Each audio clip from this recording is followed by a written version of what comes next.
Started.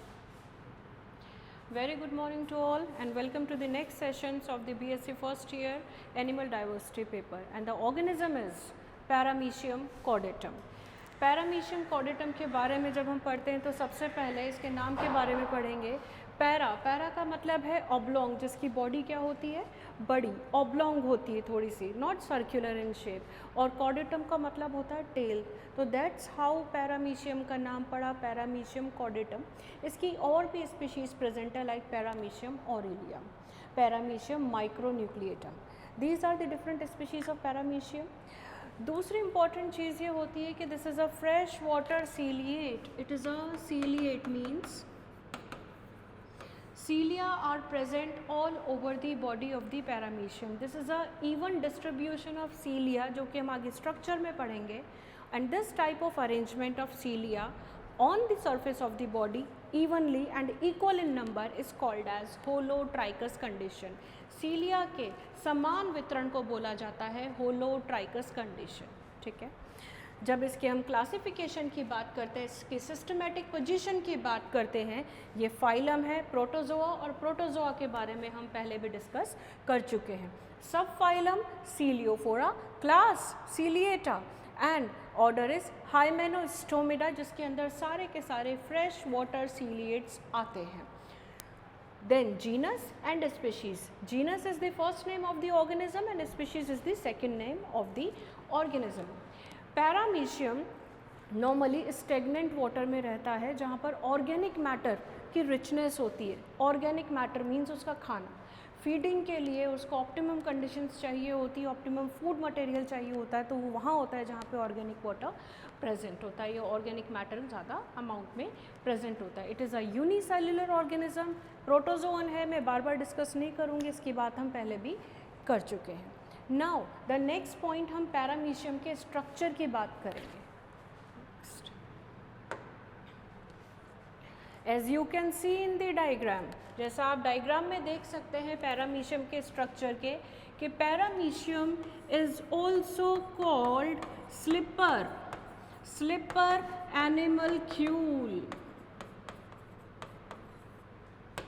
एनिमलक्यूल को हिंदी में बोलते हैं जंतुक, राइट। स्लिपर, स्लिपर इसलिए बोलते हैं कि इसकी जो शेप है, जैसा आपको दिखाई दे रही है अभी बोर्ड पर, वो एक चप्पल के समान है या शूज़ के समान है, स्लिपर बोलते हैं ना, स्लिपर। तो इसीलिए इसको बोलते हैं, इसकी शेप के कारण जनरल स्लिपर एनिमलक्यूल। क्या बोलते हैं? स्लिपर एनिमलक्यूल। अब हम इसके जब स्ट्रक्चर की स्टडी करते हैं तो हम देखते हैं कि इसकी साइज़ ये माइक्रोस्कोपिक है, लेकिन कई बार हम इसको नॉर्मली नेकेड आइज से भी देख सकते हैं। छोटी माइन्यूट बॉडीज़ नज़र आती हैं, ऑब्लोंग, थोड़ी सी इलोंगेटेड बॉडीज़ नज़र आती है, लेकिन इंटरनल स्टडीज़ के लिए आपको माइक्रोस्कोप की सहायता लेनी पड़ती है। जब हम इसके स्ट्रक्चर की बात करते हैं, नॉर्मली वाइटिश ग्रेइश नज़र आते हैं, एंड यहाँ पर आप देखेंगे इसके दो एंड्स है, एक एंड होता है इसका एंटीरियर एंड और एक एंड होता है इसका posterior end. This is known as posterior end. ये जो आप पोस्टीरियर एंड यहाँ पर देख रहे हैं, यहाँ पर सीलिया, यहाँ पर जो सीलिया है एक टफ्ट के रूप में, टफ्ट यानी गुच्छक के रूप में, गुच्छ ग्रुप में प्रेजेंट है। कॉर्डल यानी कॉर्डल, कॉर्डल टफ्ट बोला जाता है, कॉर्डल टफ्ट ऑफ सीलिया। इसलिए स्टार्टिंग में मैंने आपको बताया कि इसका नाम कैसे पड़ा, पैरामीशियम कॉर्डेटम, यानी इसके टेल पश्च भाग के ऊपर क्या प्रेजेंट है, सीलिया का गुच्छा प्रेजेंट है। ठीक है, ये सीलिया इसकी पूरी बॉडी के ऊपर कवर्ड होता है इवनली। इवन इसकी जो ओरल ग्रूव होती है उसमें भी सीलिया प्रेजेंट होते हैं, जो कि फिल्टर मैकेनिज्म की तरह काम करते हैं, जो कि खाने को आगे धकेलते हैं, वो हम इसकी डाइजेशन में पढ़ेंगे।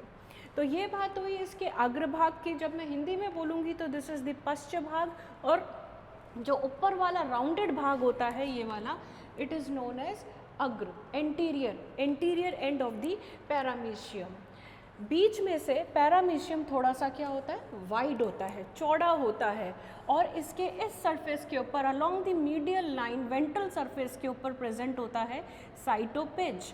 This is साइटोपिज। साइटोपिज को हम कई बार एनस भी बोलते हैं या एनल अपर्चर भी बोला जाता है, जहाँ से अनडाइजेस्टेड फूड अनडाइजेस्टेड फूड या रेजिडुअल मैटर को बाहर निकाल दिया जाता है, निष्कासित कर दिया जाता है। उसके अलावा इसके मिड डॉर्सल रीजन पे प्रेजेंट होता है इसका माउथ। इसके माउथ को बोलते हैं साइटोस्टोम। क्या बोलते हैं? साइटोस्टोम बोलते हैं। पूरी की पूरी ओरल कैविटी या उसको बोलते हैं आप ओरल ग्रूव। कहाँ से स्टार्ट हो रही है? इसके मिड पार्ट से। This is oral groove. Oral groove open होती है एक bag like sac like structure में, जो कि आगे से वाइड होती है, उसको बोला जाता है vestibule. This vestibule opens into cytostome and cytostome open होता है साइटोफेरिंग्स के अंदर। आप ये डायग्राम में देख सकते हैं इजीली। ये साइटोफेरिंग्स पार्ट है। साइटोफेरिंग्स ईसोफेगस से होती हुई फूड वैक्यूल के अंदर ओपन होती है। इस फूड वैक्यूल के अंदर food particles along with the water, पानी के साथ साथ डाले जाते हैं। और इसी क्रम के अंदर, इसी सीरीज़ के अंदर पैरामीशियम अपना खाना ग्रहण करता है। वो हम आगे डिटेल से पढ़ेंगे। अभी इसकी जनरल स्ट्रक्चर की बात हो रही है।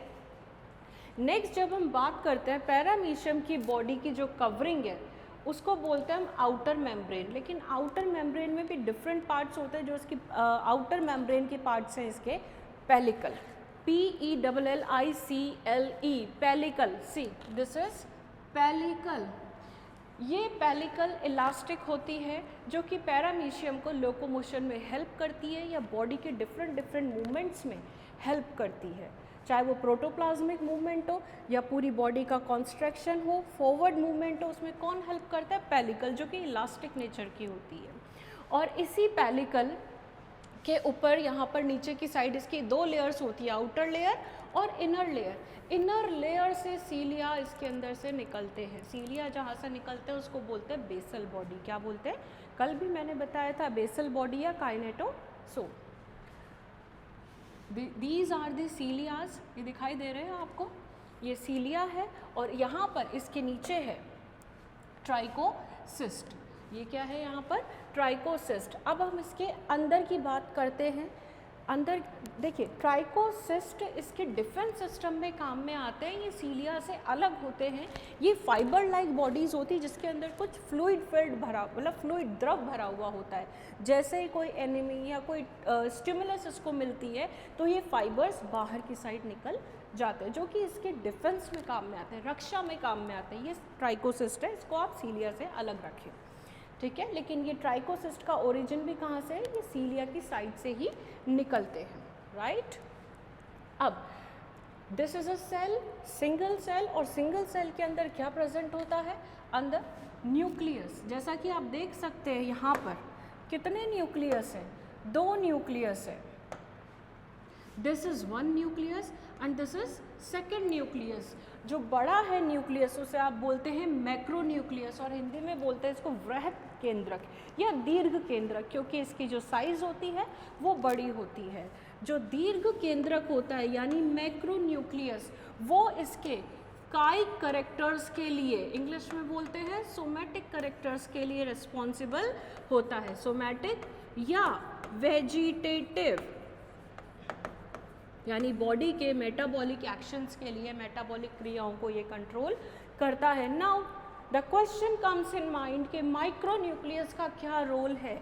यहाँ पे आप देख सकते हैं दिस इज माइक्रो न्यूक्लियस, और दोनों एक तरीके से कॉनकेविटी में फिक्स होते हैं। इस तरीके से अरेंजमेंट होता है। ये मैक्रो एंड ये micro, as the name indicates the size is small. जो माइक्रो न्यूक्लियस है वो रिस्पॉन्सिबल होता है इसके रिप्रोडक्टिव करेक्टर्स के लिए या रिप्रोडक्शन को कंट्रोल करता है। ये बात हो गई इसके न्यूक्लियस की। अब पूरे सेल के अंदर साइटोप्लाज्म फिल होता है। क्या फिल होता है? Cytoplasm. The cytoplasm is divided into 2 parts on the basis of the density. जो बाहर का होता है, जो बाहर परिधि के ऊपर मौजूद होता है, वो थोड़ा क्लियर होता है, लेस डेंस होता है, कण रहित होता है, यानी ग्रान्यूल्स नहीं होते। हाइलिन काचाब, जिसे हिंदी में क्या बोलते हैं? काचाब, वो इस तरीके का क्लियर लिक्विड स्ट्रक्चर होता है, उसको बोलते हैं हम एक्टोप्लाज्म। दिस इज दी, ये आपकी परिधि है पूरे सेल की, और यहाँ पर क्या प्रेजेंट है? Ectoplasm. Ectoplasm, this is ectoplasm. Here is the ectoplasm.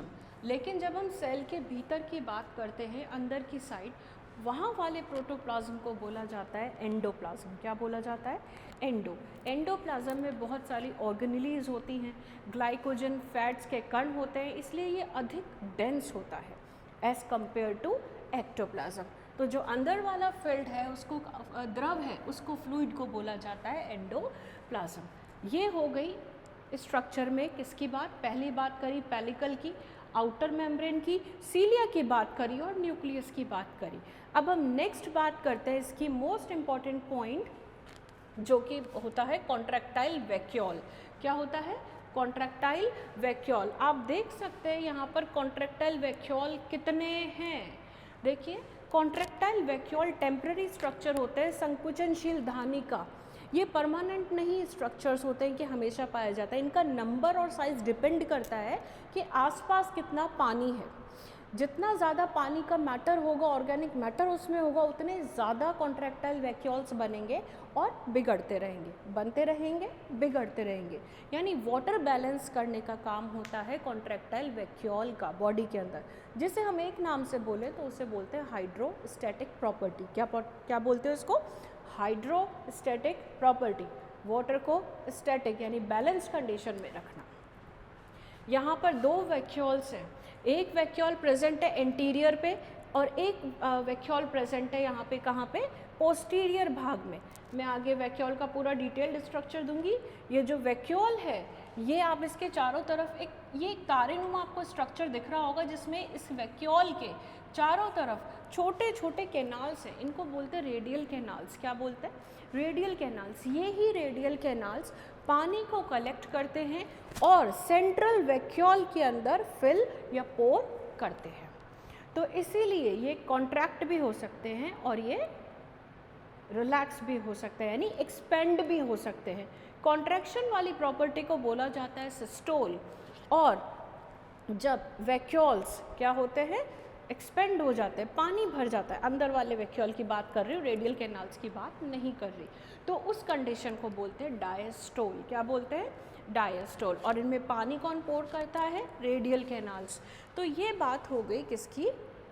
Vacuoles की। दो वैक्यूल्स हैं, एंटीरियर और पोस्टीरियर पार्ट में। ये देखिए, यहाँ पे लेबलिंग भी है, यहाँ पे लिखा हुआ है रेडियल कैनाल्स। अब उसके अलावा यहाँ पर प्रेजेंट होते हैं फूड वैक्यूल्स। क्या प्रेजेंट होते हैं? Food vacuoles. आपको बहुत सारे फूड वैक्यूल्स दिख रहे होंगे। देखिए 1 2 3, ये इतने सारे। और ये भी नोट करिए कि इन फूड वैक्यूल्स की साइज़ एक तरफ तो बढ़ रही है और एक तरफ कम हो रही है, यानी इनका साइज़ चेंज हो रहा है। साइज़ कैसे चेंज हो रहा है हम आगे जब डाइजेशन पढ़ेंगे तो देखेंगे। लेकिन यहाँ पर आप देख रहे हैं कि जब फूड वैक्यूल फूड कलेक्ट कर निकलता है तो एक मूवमेंट होता है, साइटोप्लाज्मिक मूवमेंट। इसको अपन ने क्या बोला था? साइक्लोसिस। क्या बोला था? इस साइक्लोसिस की वजह से, जिसे हमने कल भी पढ़ा था, साइक्लोसिस को अपन बोलते हैं स्ट्रीमिंग मूवमेंट। क्या बोलते हैं? Streaming movement of the cytoplasm.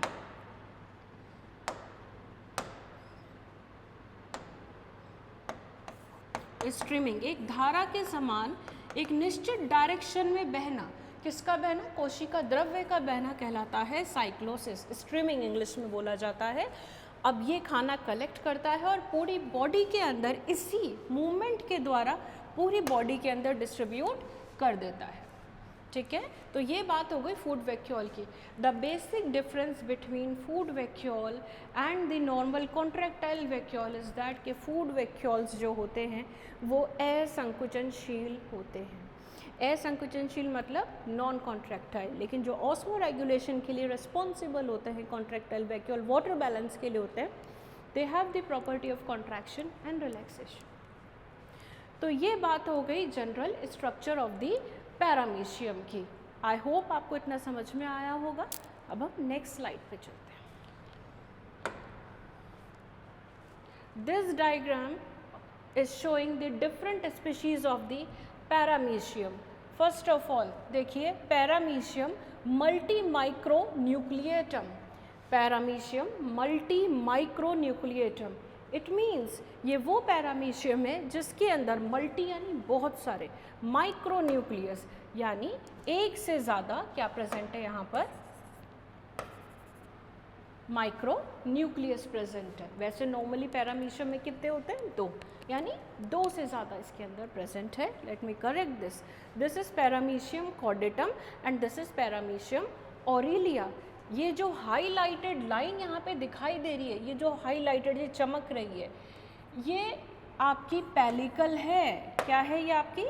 मतलब पैरामीशियम की पेलिकल है। It is the pellicle part of the paramecium, जो कि इसकी पूरी बॉडी को सराउंड करके रखता है। Just a second. After that ये जो पेलिकल होता है, इसके अंदर कैविटीज़ होती हैं। इन कैविटीज़ को बोला जाता है एल्वियोलर कैविटीज़। क्या बोला जाता है? Alveolar cavities. जब हम इसको माइक्रोस्कोप में देखते हैं, स्टडीज़ करते हैं, तो ये हेक्सागोनल नज़र आती है। कैसी नज़र आती है? षटभुजीय नज़र आती है। हेक्सागोनल कैविटीज़ पूरी तरीके से यूनिफॉर्मली डिस्ट्रीब्यूटेड। तो ये आपको नज़र आया पैरामीशियम की डिफरेंट स्पीशीज़। नेक्स्ट, अब हम बात करते हैं पैरामीशियम के लोकोमोशन की। Paramecium is a active swimmer. Paramecium के लिए कल भी मैंने ये बात कही थी कि पैरामीशियम नेगेटिवली जियोट्रॉपिक है। नेगेटिवली जियोट्रॉपिक का मतलब ये होता है कि अगर मैं उसे कोई सॉलिड सरफेस पे टच करने की कोशिश करूँगी तो वो उससे दूर जाएगा, नेगेटिव मूवमेंट शो करेगा, क्योंकि paramecium swims in the water rather than settling down like amoeba. Amoeba की भांति ये कार्य नहीं करता है। लेकिन इसके लोकोमोशन में 2 चीज़ें हैं। या तो ये पानी के साथ बहता है, धारा प्रवाह के साथ में। धारा प्रवाह को बोलते हैं रियोटैक्सिस। क्या बोलते हैं? रियोटैक्सिस। मैं आगे बिहेवियर में आपको पढ़ाऊंगी डिटेल में, ठीक है। तो ये तब तो पॉजिटिव धारा प्रवाह के साथ बहता है और रियोटैक्सिस पॉजिटिवली रिस्पॉन्ड करता है। लेकिन दूसरा मूवमेंट होता है इसका सीलियरी मूवमेंट। क्या होता है? Ciliary movement. जैसा कि नाम में है कि ये सीलिएट है, इसकी क्लास सीलिएटा है, तो ऑफ कोर्स सीलिया का फंक्शन क्या होगा? लोकोमोशन में। समटाइम्स सीलिया का फंक्शन होता है फूड ग्रेस्पिंग में, जो कि ओरल ग्रूव में प्रेजेंट सीलिया होते हैं, फूड को कैप्चर करने के लिए और आगे की साइड धकेलने के लिए काम में आते हैं। और सीलिया का फंक्शन समटाइम्स है, क्योंकि पूरी बॉडी के ऊपर है, सेंसरी, यानी अलग अलग स्टिमुलस को रिसीव कर कर पैरामीशियम को अलग अलग तरीके से रिस्पॉन्ड कराना, वो काम होता है सीलिया का, ठीक है। अब सीलिया के लोकोमोशन के बारे में अपन ने प्रीवियस लेक्चर में भी पढ़ा था कि सीलिया किस प्रकार से मूव करते हैं। वो एक तरंगित गति की फॉर्म में मूव करते हैं, जिसको बोला जाता है मेटाक्रोनल रिदम। क्या बोला जाता है? मेटाक्रोनल रिदम।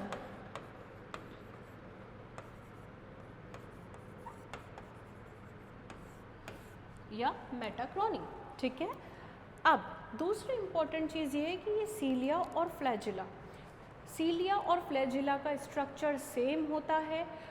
9+2 अरेंजमेंट होता है फाइब्रिल्स का, जो कि प्रोटीन्स के बने हुए होते हैं। ये आपने सेल बायोलॉजी में डिटेल में पढ़ा होगा। This is the arrangement of 9+2 sub units. These are the central fibrils, these are the outer fibrils. Centre fibrils बीच में प्रेजेंट है, आउटर फाइब्रिल्स परिधि के ऊपर प्रेजेंट है, जो कि 9 नंबर है, ठीक है। ये इसके इनर आर्म है, ये दोनों आउटर फाइब्रिल्स है, 1 and 2। This is outer arm, जो थर्ड वाला है वो कंप्लीट नहीं होता, this is outer arm and this is inner arm. और ये सब डाइनिन के द्वारा आपस में जुड़े हुए थे। डाइनिन इज अ प्रोटीन, ठीक है। अब ये सारे के सारे जो परिधि है, यानी पेरिफेरल फाइब्रिल्स है, वो सेंट्रल फाइब्रिल से कनेक्टेड है। किसके द्वारा? रेडियल स्पोक्स के द्वारा, रेडियल स्पोक्स के द्वारा, आर्य स्पोक्स के द्वारा कनेक्टेड है। तो इसका स्ट्रक्चर ये सेम है। नाउ द नेक्स्ट पार्ट इसमें ये आता है, हमने स्ट्रक्चर देख लिया इसका बेसिक, लेकिन सीलिया के नंबर ज़्यादा होते हैं एज़ कम्पेयर टू फ्लैजिला। सीलिया छोटे होते हैं, फ्लैजिला उससे बड़े होते हैं। This is the basic difference between cilia and flagella. अब लोकोमोशन किस तरीके से करता है पैरामीशियम, हमने पहले भी पढ़ा था। पहला स्ट्रोक है ये वाला इसका, इफेक्टिव स्ट्रोक। क्या है ये? Effective stroke. और पुनः सीलिया वापस अपनी जब पोजीशन में आ जाता है, ओरिजिनल पोजीशन में, तो उसको क्या बोलते हैं? पुनः प्राप्ति स्ट्रोक, यानी रिकवरी स्ट्रोक।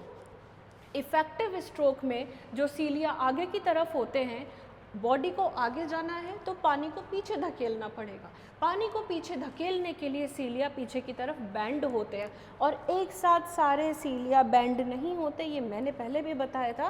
पहले first cilia, then second, then third, मतलब इस तरीके से, और ये तरंगित गति आगे वाले सीलिया को पास ऑन होती जाती है, जिसको अपन बोलते हैं मेटाक्रोनल रिदम। तो ये हो गया इफेक्टिव स्ट्रोक। इफेक्टिव स्ट्रोक थोड़ा सा लॉन्गर ड्यूरेशन का होता है compare to recovery stroke. Recovery stroke का मतलब होता है सीलिया वापस, पानी पीछे आ गया, अब दूसरे पानी की धारा को धकेलने के लिए उसे अपनी ओरिजिनल पोजीशन में आना पड़ेगा। एंड द ओरिजिनल पोजीशन कौन सी है? जो पहले थी।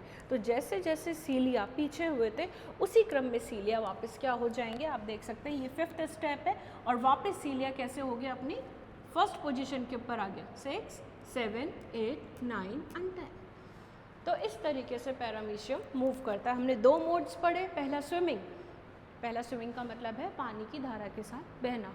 दूसरा है सीलियरी मूवमेंट, क्या बोलते हैं इस प्रकार के मूवमेंट को? Ciliary movement. सीलियरी मूवमेंट के अंतर्गत इफेक्टिव स्ट्रोक होता है और रिकवरी स्ट्रोक होता है, ये भी हमने पढ़ लिया। ये इसका स्ट्रक्चर। ओके, नाउ नेक्स्ट, अब हम बात करेंगे पैरामीशियम के अंदर ऑस्मोरेगुलेशन की, यानी वैक्यूल्स किस प्रकार से कार्य करते हैं उसकी बात करें।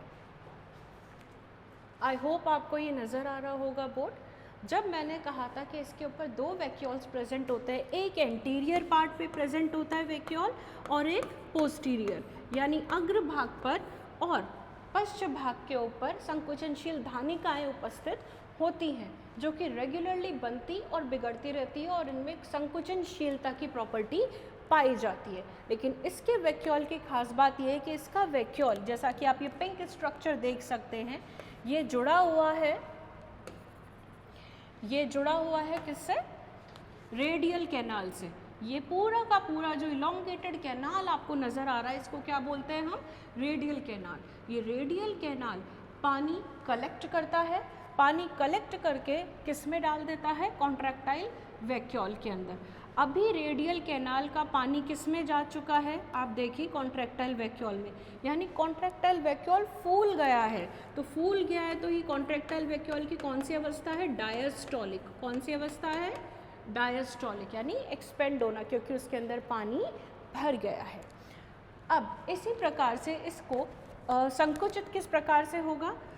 ये तो हो गया पानी इसके अंदर भरा हुआ डायस्टोलिक। अब आप देखेंगे ये जो टर्मिनल पार्ट है ये पानी को पूरी बॉडी से कलेक्ट करता है, रेडियल कैनाल। अब यहाँ पे आपको क्या दिख रहा है? रेडियल कैनाल फूला हुआ, स्वेलिंग, यानी पानी किसके अंदर आ गया? आपका रेडियल कैनाल के अंदर। तो रेडियल कैनाल कौन सी अवस्था में है? फूली हुई अवस्था में। रेडियल कैनाल की अवस्था हो गई डायस्टोलिक। कौन सी हो गई? डायस्टोलिक, क्योंकि वो फूली हुई अवस्था में है। अब रेडियल कैनाल और जो वैक्यूल है उसमें पानी नहीं है। ये वैक्यूल की साइज़ देखो और इस वैक्यूल की साइज़ देखो। अभी रेडियल कैनाल अपना पूरा का पूरा जो कंटेंट है पानी से भरा हुआ वो इसमें डालेगा, तब जाके वैक्यूल फूलेगी। अगर वैक्यूल में पानी नहीं है तो वो संकुचित अवस्था में है, इसको बोला जाता है सिस्टोलिक। क्या बोला जाता है? सिस्टोलिक। ठीक है, जब कॉन्ट्रैक्टाइल, एक तो डायस्टोल और एक सिस्टोलिक, जब कॉन्ट्रैक्टाइल वैक्यूल संकुचित अवस्था में होता है, उसमें पानी नहीं होता है, तो वो क्या बोलेंगे उसको आप? सिस्टोलिक। और दूसरा जब वो फूल जाता है तो उसको क्या बोलेंगे? डायस्टोलिक। और इसमें हेल्प कौन कर रहा है इसकी? Radial canals. कौन हेल्प कर रहा है? Radial canals.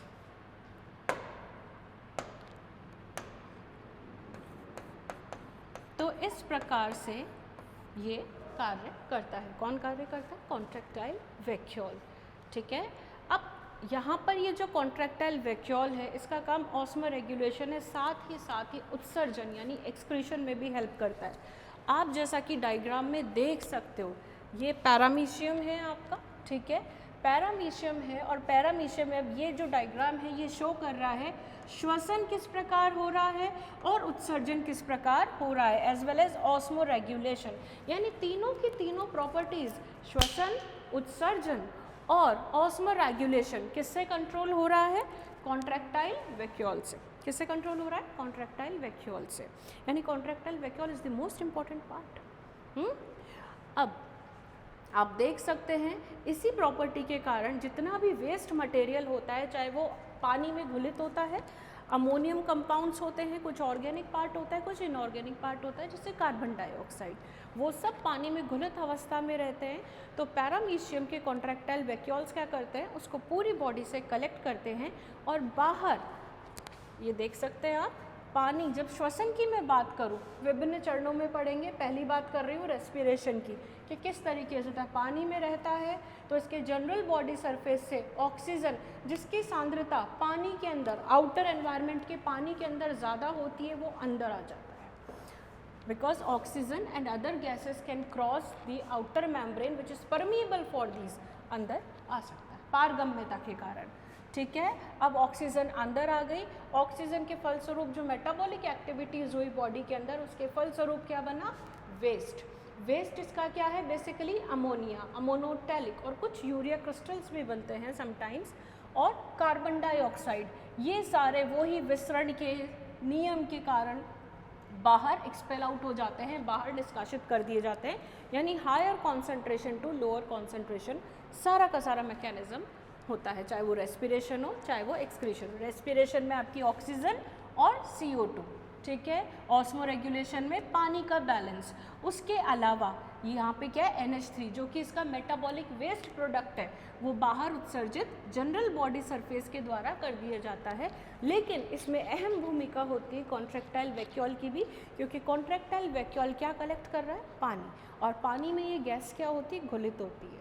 ठीक है, तो कॉन्ट्रैक्टाइल वैक्यूल ये आप देख सकते हैं, सब में पहला ये देखिए जो वैक्यूल है, सेंटर वाली वैक्यूल, ये कौन सी अवस्था में है, ये कौन सी अवस्था में, सिस्टोल, यानी छोटी सी है, संकुचित अवस्था में है। ठीक है,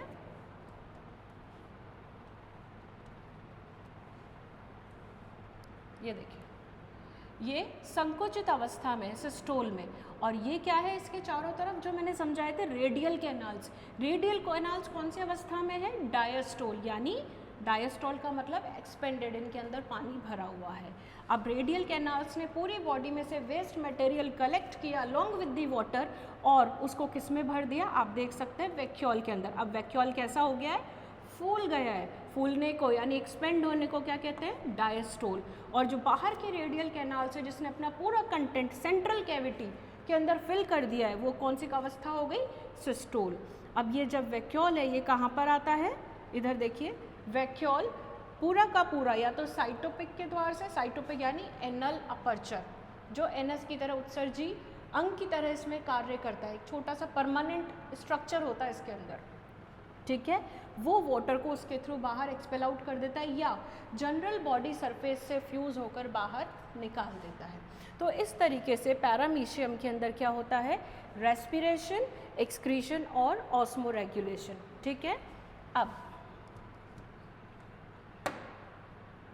नेक्स्ट है आपके ये रहा साइक्लोसिस मूवमेंट, जिसकी बात मैंने करी थी। Cyclosis movement, just a second,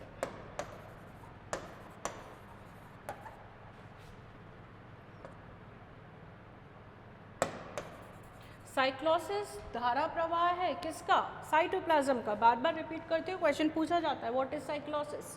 ठीक है, साइक्लोसिस में आप देखिए किस तरीके से पैरामीशियम न्यूट्रिशन को ग्रहण करता है, कैसे करेगा, इसके माउथ को हम क्या बोलते हैं, साइटोस्टोम।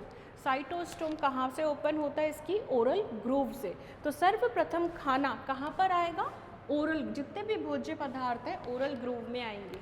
जो खाना इसके लिए सूटेबल होगा उसे वेस्टिब्यूल में यानी आगे की तरफ धकेल दिया जाएगा इंजेस्ट करने के लिए, अंतर्ग्रहित करने के लिए।